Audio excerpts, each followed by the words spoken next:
안녕하세요. 미국 주식론 대학의 미준입니다. 3월 19일 오늘의 미국 주식 뉴스를 시작합니다. 오늘도 변함없이 미국 주식 투자의 정석을 지키고 있는 미준에 오신 것을 환영합니다. 오늘은 제가 지내고 있는 캠브리지의 날씨가 너무나 좋습니다. 화면에 이쪽을 보시면 지금 그 밖에서 햇살이 들어오는 모습을 여러분들께서 좀 확인해 보실 수가 있잖아요. 간만에 오늘 최고 기온이 한 17도까지 올라가더라고요. 그래서 빨리 방송 녹화 마치고 와이프랑 나가서 좀 걸어야겠습니다. 이렇게 좋은 날씨가 얼마 만인지 모르겠습니다. 그래서 기분 좋게 오늘 방송 준비했습니다. 3월 19일 준비된 오늘의 빅 주식 뉴스 바로 시작합니다. 오늘도 어제 미국 증시 시황부터 정리하도록 하겠습니다. S&P 500 맵을 보시면요. 어제는 하락한 종목의 수가 상승한 종목의 수를 압도하는 모습이었는데요. 특히 메가테크 기업들을 보시면 빨간색이 굉장히 선명합니다. 따라서 어제도 3대 지수 모두 급락할 수밖에 없었다. 이렇게 우리가 예상을 해볼 수가 있는데요. 어제 같은 경우도 시장에서 불만이 좀 많았습니다. 왜냐하면 트럼프가 푸틴하고 1시간 반 정도 통화를 했는데요. 기대했던 휴전 약속을 받지 못했거든요. 트럼프에 대한 원망이 좀 늘어날 것 같습니다. 최근에 경제적으로 굉장히 안 좋은 모습을 미국이 보이고 있는데 게다가 기대했던 휴전 약속까지도 받아내지 못하면서 트럼프의 리더십에 흠집이 좀 생기게 됐는데요. 제가 누누이 말씀드렸지만 우크라이나 러시아 전쟁이 마무리되는 것이 굉장히 중요합니다. 왜냐면요. 우크라이나 러시아 전쟁의 종식은 전 세계 평화 정책은 물론이고요. 물가 안정을 위해서 가장 필요한 트럼프 구상의 핵심 부분이거든요. 우리가 잘 알고 있는 것처럼 트럼프 입장에서는 관세 정책이라든지 세금 감면 등을 포함해서 큰 그림을 완성시켜야 되는데 관세 정책도 그렇고 세금 감면도 그렇고 인플레이션에는 부정적인 영향을 미칠 수가 있죠. 따라서 인플레이션을 잡기 위해서는 이번 전쟁이 종전되는 것이 굉장히 중요하다라고 이해가 가능합니다. 따라서 어제 실망스러운 소식 때문에 종전 소식을 기대하고 있던 시장은 다시 한번 3대 지수 모두 하락 추세로 빠졌다. 이렇게 보시면 됩니다. 어제 다우존스는 0.62% 떨어졌고요. S&P 500은 1% 이상 하락했습니다. 나스닥은 가장 좋지 않았는데요. 1.71% 급락하는 모습을 보였습니다. 하지만 그럼에도 불구하고 제가 지금 현재 중요한 것은요, 조정이 마무리되려면 저점이 계속해서 올라가는 모습을 보여야 된다. 이런 말씀을 드렸죠. 저점이 지난주 목요일이기를 우리가 바라고 있는데요. 한번 설명을 드려보죠. 지금 보고 계신 차트는 S&P 500을 추종하는 스파이입니다. 스파이 ETF의 주가 차트를 보시면요. 지금 화면에 나와 있는 것은 1개월 차트입니다. 지속적으로 하락하는 채널을 만들어냈죠. 근데 최근에 횡보하는 모습, 박스권을 만들어내고 있잖아요. 그리고 여기가 최저점인데 바로 지난주 목요일입니다. 자, 이렇게 목요일의 저점을 다시 돌파하지 않는 것이 중요하다. 이런 말씀을 드렸는데요. 지금 현재로서는 금요일 날 상승하고 월요일 날 상승했다가 어제 하락했습니다.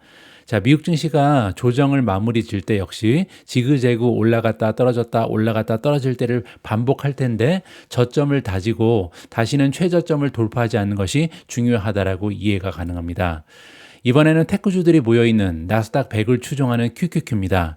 비슷한 주가 차트가 나오죠. 계속해서 우하향하던 주가 차트가 박스권을 만들어내고 있다. 이렇게 볼 수가 있고요. 지금은 목요일 저점이 아직까지는 돌파되지 않고 있습니다. 따라서 목요일이 최저점이고 그리고 이제 다시 올라갔다 떨어졌다를 반복할 때 저점이 상승하는 모습을 보여야 이번 조정이 마무리됐다는 것을 우리가 확신해 볼 수가 있겠습니다. 자, 다음에는 시장의 폭입니다. 어제 상승한 종목의 수가 하락한 종목의 수보다는 제한적이었기 때문에 시장의 폭 역시도 조금은 줄어들었겠죠. 35.38입니다. 어제는 37이었잖아요. 그리고 이제 200일 이평선 이상으로 주가가 올라가 있는 종목의 퍼센티지도 어제 42%에서 41%로 조금 하락했습니다. 자, 하지만 그럼에도 불구하고 최근의 추세가 중요한데요.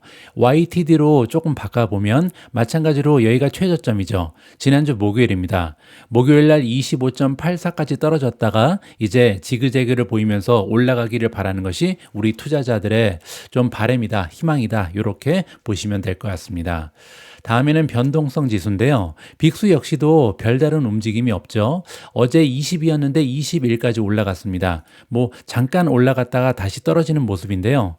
자, 지금 보시면 지난주 목요일 날 가장 많이 올라갔을 때가 27.86이죠. 따라서 여기 지금 최고점을 찍고 다시 하락하는 추세를 지켜내는 것이 중요하다라고 보시면 됩니다.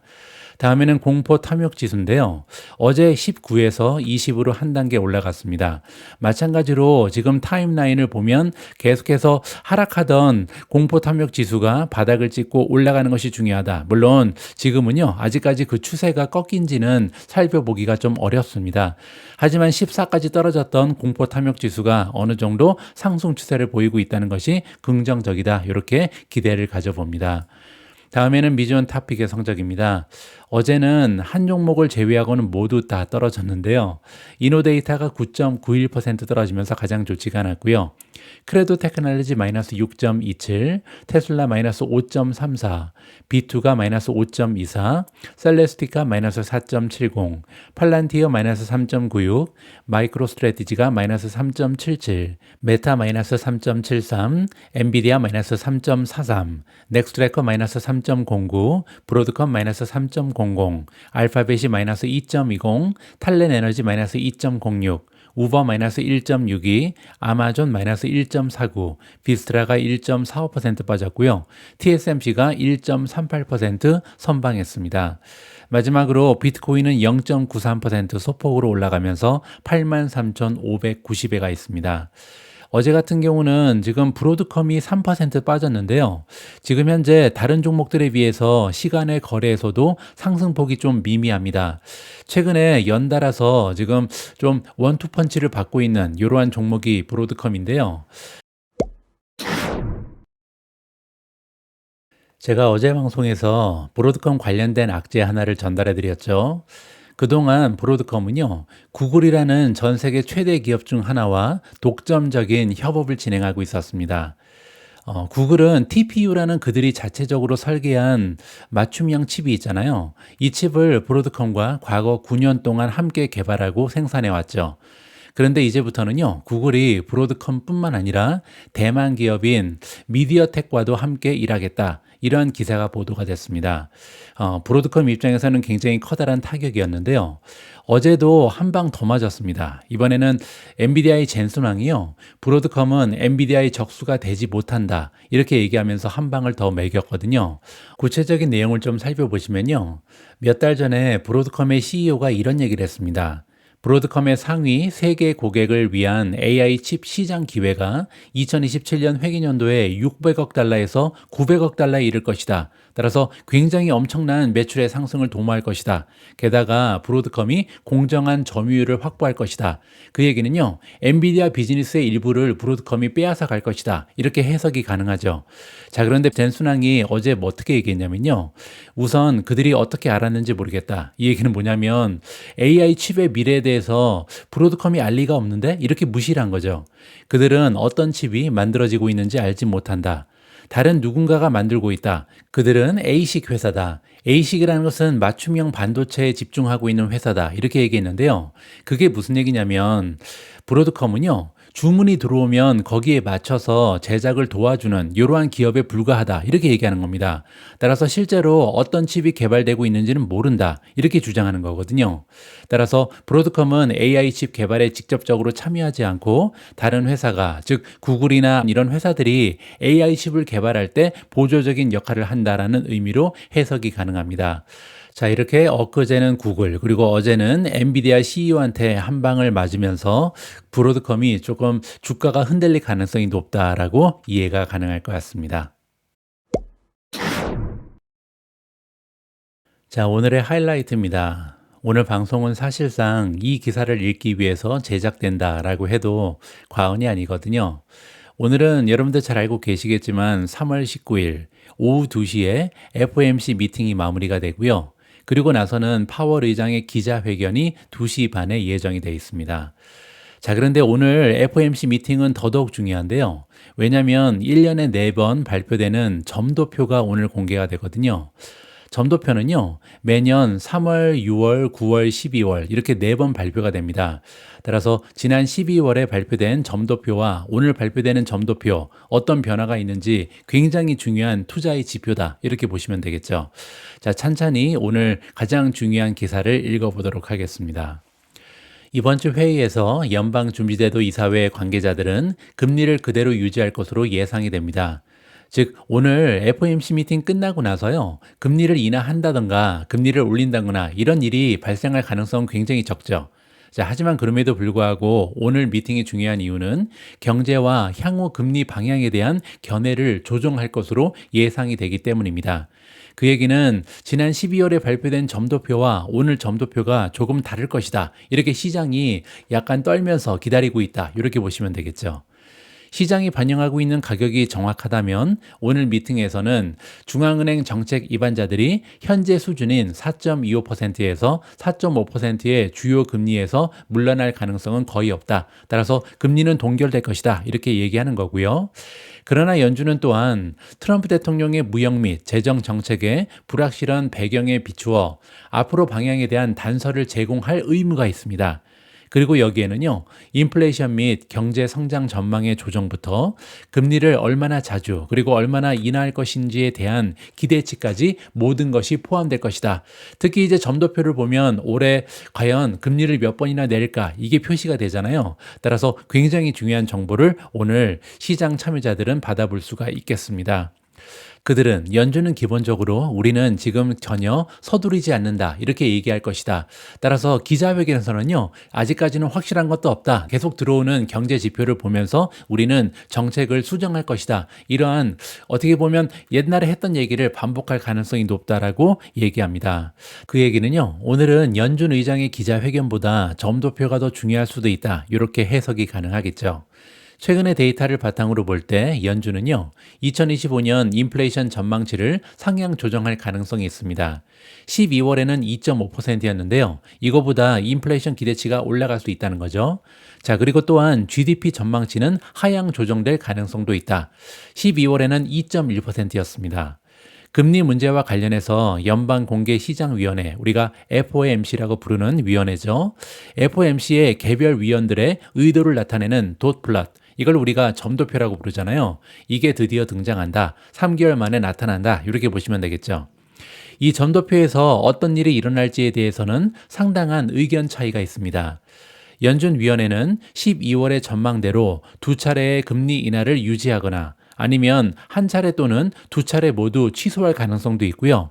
아니면 반대로 잠재적인 경기 둔화에 대한 우려를 표명하는 성명으로서 한 차례의 금리 인하를 추가할 가능성도 있는 거죠. 자, 이렇게 모든 가능성이 열려있는 상황이라고 보시면 됩니다. 올해는 특히 관세가 그대로 유지된다면 금리 인하가 있을 수도 있고 없을 수도 있을 것 같다. 댄 노스의 의견인데요. 이 얘기는 굉장히 섬뜩하죠. 왜냐하면 12월만 해도 금리 인하를 2번 한다. 이렇게 예고를 했었는데 지금 댄 노스가 얘기하는 거는요, 한 번으로 줄어들거나 아니면 아예 그냥 금리 인하가 없을 수도 있다. 이렇게 부정적인 전망을 제시하는 거죠. 그들은 금리 인하를 통해서 경제를 구제하려고 하지 않을 것이다. 자, 왜냐면요, 인플레이션을 부추기면 다시 모든 것을 처음부터 시작해야 한다는 것을 그들은 잘 알고 있기 때문이다. 굉장히 부정적인 의견입니다. 경제학자들은요, 트럼프 대통령의 관세 부과가 인플레이션을 다시 일으킬 수 있다. 이렇게 우려하고 있는데요. 특히 4월 2일 상호 관세 관련해서 트럼프 대통령이 더욱 공격적으로 나설 경우에는요, 인플레이션이 다시 일어날 가능성이 충분히 있는 사항입니다. 연방준비제도 이사회가 관세로 인한 인플레이션에 대해서 더 우려하게 된다면 금리 인하에 더욱 소극적으로 변할 가능성이 있다. 이렇게 우리가 부정적인 예측을 할 수가 있는 거죠. 투자자들은 지금 FOMC가 제시하는 방향에 대해서 우려하고 있다. 머커리의 글로벌 외환 및 금리 전략가 티에리 위즈만의 의견인데요. 그 이유는 뭐냐면 투자자들의 걱정은 연준이 더 이상 책임을 지지 않는다는 의심에서 비롯된 것이다. 자, 이게 무슨 얘기냐면요, 거시경제 정책에 대한 통제권을 트럼프 행정부에 완전히 넘겨줬다. 따라서 지금은 경제 상황이 연준이 컨트롤할 수 있는 상황이 아니라는 거죠. 트럼프에 의해서 좌지우지된다. 이렇게 해석이 가능합니다. 현재의 불확실성과 최근 인플레이션 기대치의 증가를 감안할 때 연준은 3번 이상의 금리 인하, 심지어 2번 이상의 금리 인하를 알리는 것이 어려울 수 있다라는 의견입니다. 자, 그렇게 되면요. 금리 인하를 2026년으로 미루고 2025년 중간점에 단 한 번의 인하만 남길 수도 있다. 따라서 원래는 2번 인할 예상이었는데 이번에 점도표를 보면 한 번으로 줄어들 가능성이 있다. 이렇게 지금 부정적인 의견을 피력하는 거죠. 하지만 시장에서는요, 여전히 2회에서 3회 정도의 금리 인하를 예상하고 있습니다.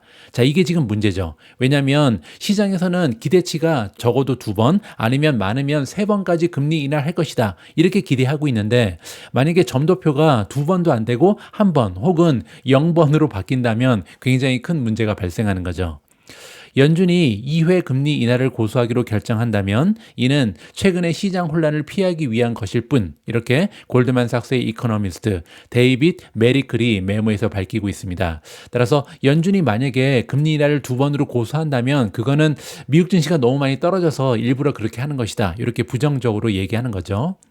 자, 지금 현재 CME 그룹의 연방기금 선물 가격 측정 지표인 페드와치에 따르면요, 트레이더들은 6월부터 초기 금리 인하가 이루어질 것으로 예상하고 있고요. 그리고 나서 적어도 0.5%포인트 금리 인하, 연말까지 세 번째 금리 인하가 있을 확률이 50% 정도라고 생각하고 있습니다.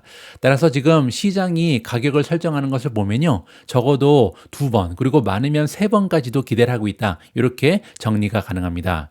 자, 하지만 위즈만이 보기에는요, 이것은 너무 야심찬 목표일 수 있다. 이렇게 경고하고 있습니다. 실제로 시장은 연준에 대해서 너무 비둘기파적인 태도를 기대하는 것으로 보인다. 연준은 전망에 대한 자신감을 나타내는 대신 자신감의 부재를 나타내는 신호를 보낼 수도 있다. 만약에 연준 의장이 지금 자신감 없는 모습을 보이면 큰일이 나겠죠. 다시 말해서 FOMC 회의와 파월 의장의 기자회견은 많은 질문에 대해서 답을 주지 못할 가능성이 있다라고 굉장히 부정적인 의견을 피력합니다. 자, 그리고 또 한 가지 포인트가 있는데요. 연준위원회는 FOMC는 또한 매월 일정 수준의 만기 채권 수익금을 대차 대조표에서 제외하는 양적 긴축 프로그램을 시행하고 있습니다. 이건 뭐냐면요, 그동안 굉장히 많은 채권을 사들였는데 이걸 조금씩 줄이고 있었잖아요. 양적 완화에 반대되는 개념, 양적 긴축을 지금까지 해왔습니다. 자, 그런데 지금 시장은요, 연준이 올해 말에 이 프로그램을 종료할 것으로 예상하고 있습니다. 따라서 여기에 관련해서도 질문이 들어갈 텐데 과연 연준 의장이 어떤 얘기를 하는지 우리가 좀 살펴볼 필요가 있다. 이렇게 이해가 가능합니다. 자, 미준의 한마디로 마무리하겠습니다. 연준에 대항하지 말라라는 미국 증시의 격언이 있습니다. 저는 이게 굉장히 중요한 의미를 함축하고 있다. 그리고 정말로 연준에 대항하면 안 된다라고 믿고 있는 투자자 중에 한 명인데요. 이번에도 마찬가지죠. 오늘 발표될 점도표 그리고 파월 의장의 메시지를 잘 새겨듣고요. 연준의 방향에 맞추어서 우리의 포트폴리오를 조정하는 것이 굉장히 현명하고 중요한 일이다. 이렇게 저는 말씀드리고 싶습니다. 제가 누누이 말씀드린 것처럼 주식시장은요, 예측하는 것이 아니라 대응하는 것입니다. 자, 이거 가지고 말장난이다 이렇게 생각하시는 분들도 계신데요. 전혀 그렇지가 않죠. 왜냐하면 어제 내가 가지고 있던 생각은요, 오늘 새로운 정보가 입력이 되면 바로바로 바꿀 수가 있어야 됩니다. 제가 얘기하는 대응이 바로 이런 것이거든요. 자, 조금 더 구체적인 생각을 공유드리면요, 연준의 업데이트된 점도표가 지난 12월과 마찬가지로 2025년 올해 최소 2번의 금리 인하를 예고하는 것이 굉장히 중요하다고 생각합니다. 자, 왜냐면요, 지금 12월에 비해서 지금 현재 시점에서는 2025년에 대한 경제 전망이 결코 밝아지지 않았잖아요. 그 얘기는 지금 3달 전에 비해서 경기는 오히려 안 좋습니다. 자, 그런데 만약에 경기가 오히려 안 좋은 상황에서 금리 인하의 폭까지 줄인다면요, 그 얘기는 지금 인플레이션에 대해서 연준이 걱정하고 있다, 이런 신호로 우리가 해석할 수가 있겠죠. 연준이 만약에 인플레이션 걱정이 아예 없다, 그러면 경제가 안 좋아지면요, 금리 인하를 오히려 더 해야 되잖아요. 자, 따라서 만약에 지금 12월에 발표된 2번의 인하도 못하겠다, 이러한 결과가 보고가 되면요, 시장에서는 리세션뿐만 아니라 인플레이션에 대해서도 우려하게 되는 상황이 연출될 수 있다. 따라서 리세션 더하기 인플레이션은요, 그 유명한 스태그플레이션이죠. 따라서 정말로 스태그플레이션에 대한 공포감이 시장을 뒤흔들 수 있다. 이렇게 우리가 부정적인 긍정적으로 예상이 가능합니다. 자, 따라서 오늘 우리 투자자 입장에서는요, 연준의 점도표가 발표되자마자 어떠한 내용이 들어가 있는지 살펴보는 것이 굉장히 중요하다라고 강조드리고 싶습니다. 어제는 미국 증시가 전반적으로 하락했고요. 또 테크주들이 급락하면서 빛이 조금 바래긴 했는데요. 어제는 사실 굉장히 중요한 컨퍼런스 하나가 있었습니다. 엔비디아의 연례 행사 GTC가 드디어 시작됐거든요.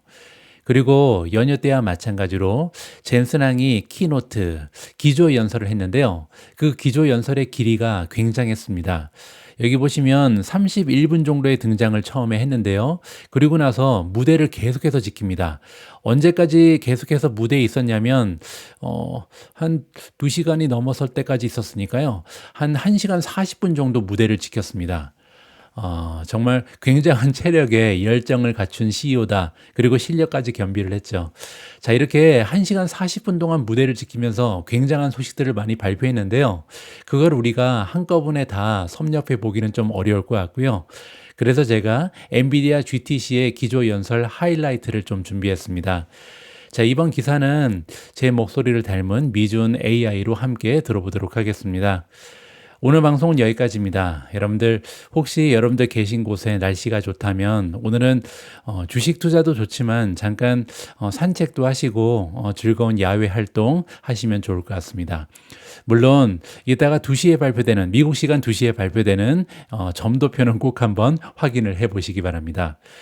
저는 내일도 여러분들 투자 활동에 도움될 수 있는 다양한 정보 모아서 다시 찾아뵙겠습니다. 우리 모두가 미국 주식 투자로 은퇴하는 그날까지 다 함께 화이팅입니다. 행복한 하루 되세요. 감사합니다. 엔비디아 티커 NVDA의 CEO인 젠슨 황은 지난 몇 년 동안 인공지능이 세상을 어떻게 급격하게 변화시켰는지를 포함하여 다양한 주제를 다루는 이 열띤 기조연설로 이 거대 기술 기업의 연례 GTC 행사를 시작했습니다. AI는 엄청난 발전을 이루었습니다. 라고 젠슨 황은 AI의 슈퍼볼이라고 불려지는 행사의 기조연설에서 말했습니다. 그는 지난 10년 동안 세계가 정말로 인공지능에 매료되었다고 덧붙였습니다. 그리고 이제 생성적 AI를 통해 컴퓨팅이 이루어지는 방식을 근본적으로 변화시켰다. 라고 젠슨 황은 덧붙였습니다. AI 시스템이 스스로 목표를 추구하고 결정을 내릴 수 있는 에이전트 AI의 부상은 지난해 예상했던 것보다 100배 더 많은 컴퓨팅 파워를 필요로 할 것이라고 젠슨 황은 말했습니다. 이를 강조하기 위해 젠슨 황은 아마존 웹 서비스 애저, 구글 클라우드 플랫폼, 오라클 클라우드 등 상위 4개 클라우드 서비스 제공업체가 지난해 130만 개의 호퍼 GPU를 구입한 것에 비해 이미 360만 개의 블랙웰 GPU를 구입했다고 말했습니다. 블랙웰 GPU는 2024년 후반에야 출하되기 시작했습니다. 10년이 지나면 아마도 그보다 더 빨리 데이터 센터 구축 비용이 1조 달러를 넘어설 것이라고 젠슨 황은 덧붙였습니다.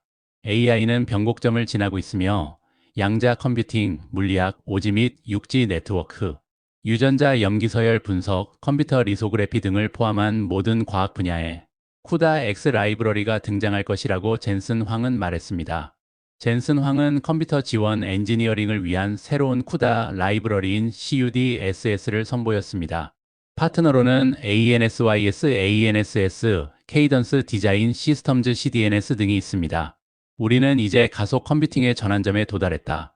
라고 젠슨 황은 말했습니다. 엔비디아의 쿠다 소프트웨어가 그 전환에 큰 역할을 했다. 파트너십 기조연설의 일환으로 젠슨 황은 엔비디아가 시스코 CSCO, T-모벌 TMUS, CRBRUS ODC와 협력하여 미국에서 풀스택 무선 네트워크를 구축할 것이라는 사실을 포함하여 몇 가지 새로운 파트너십을 발표했습니다. 또한 GM은 자율주행 차량을 구축하는 데 도움을 줄 파트너로 엔비디아를 선택했습니다. AI 공장의 운영체제 그레이스 블랙웰이 이제 본격적으로 생산에 들어감에 따라 젠슨 황은 엔비디아 다이나모도 선보였습니다. 다이나모는 분산 추론 서비스 라이브러리로서 황씨는 이를 본질적으로 AI 공장의 운영 체제라고 설명했습니다. 젠슨 황은 다이나모가 블랙웰 그리고 호퍼의 추론 성능을 대폭 향상시킬 수 있다고 말했습니다. 블랙웰에서 루빈 파이만까지 젠슨 황은 또한 블랙웰 울트라와 루빈 등 엔비디아의 차세대 제품 2종에 대해서도 공개했습니다. 블랙웰 울트라는 블랙웰보다 메모리가 2배 더 많고 대역폭도 2배 더 넓으며 2025년 하반기에 출시될 것이라고 젠슨 황은 말했습니다. HBM4 메모리를 탑재한 루비는 2026년 하반기에 출시될 것이라고 젠슨 황은 덧붙였습니다.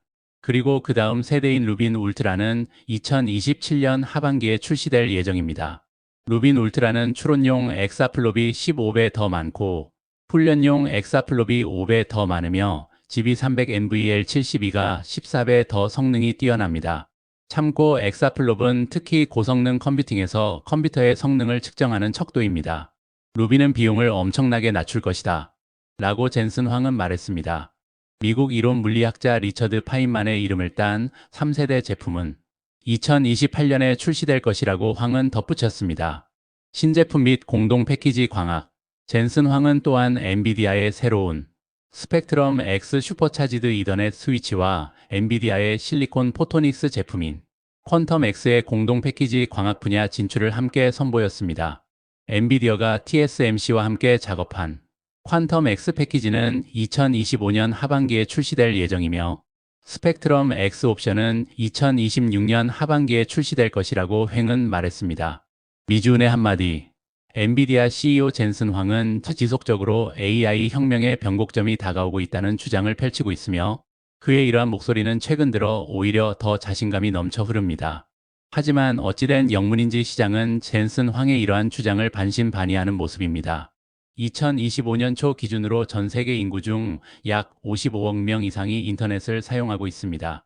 인터넷 보급률은 불과 7년 전 53%에서 이제 68%까지 올려섰습니다. 지금 현재 인공지능 침투율은 어느 정도 수준일까요? 전 세계 인구의 50%가 인공지능을 사용하는 시대가 도래한다면 그때는 얼마나 많은 엔비디아 GPU가 필요할까요? 오늘도 우리가 엔비디아 주식에 투자하는 이유가 바로 여기에 있습니다.